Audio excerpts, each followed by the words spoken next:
So there is the internal underworld, the physical underworld, which we have just glanced at briefly. But then there's also the criminal underworld, a world that is not separate from our surface-dwelling society, but that indeed runs parallel with it, in more ways than I believe that we can possibly imagine.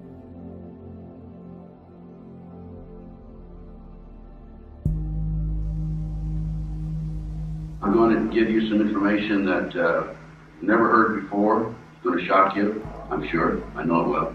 But it's true. Everything I have has been documented, and it comes from confidential sources or informants. They are reliable, credible sources. I served 27 and a half years in the FBI, retired in 1979. At the time of my retirement, I was in charge of most of Southern California, except for the two most southern counties.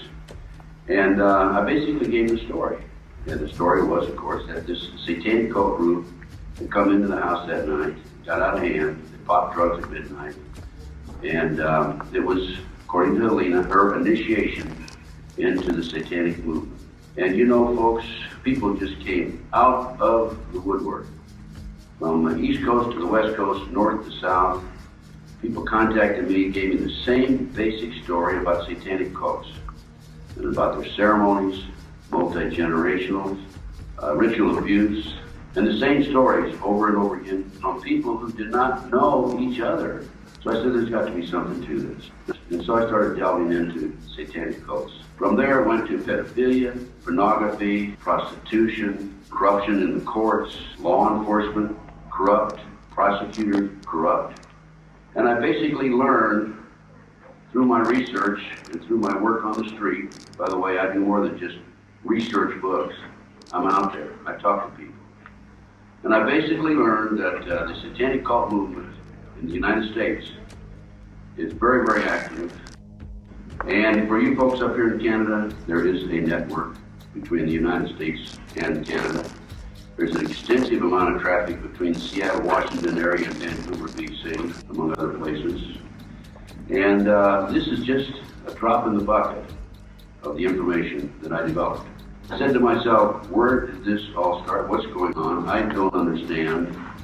And by the way, in furnishing data and information, specifics and documents, and the truth to officials, including the FBI, the U.S. Department of Justice, I'm ignored.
When I was as young as I can remember is when the trafficking and the abuse began.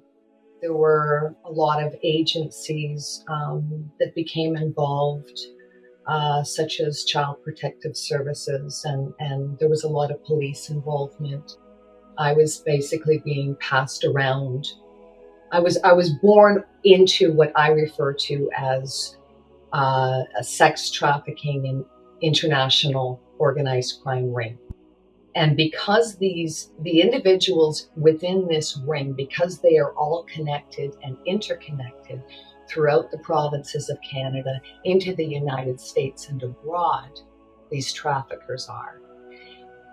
It doesn't matter where you run. In my case, there's the involvement of a lot of corrupt government officials, people in positions of leadership, power, authority, and trust, people within the church, Knights of Columbus are some of them, and others, lawyers, doctors, police officers, politicians. Some of these people are in those positions, and even currently, right, they're in those government positions who are actively involved still.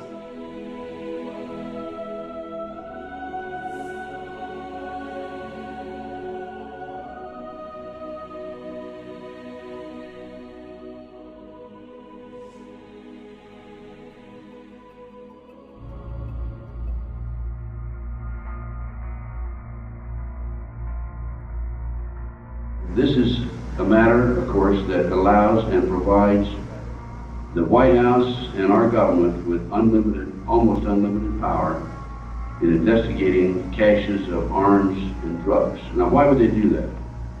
Well, I can tell you why they did it. Because the CIA is the biggest drug dealer in the world. The CIA has been bringing drugs into this country for years, going back to the Vietnam War and prior to that.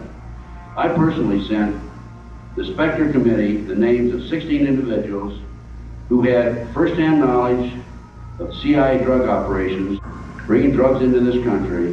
Now, one of those individuals was called and asked to testify. So, that's the way that the government is now controlling the situation, has been for some time.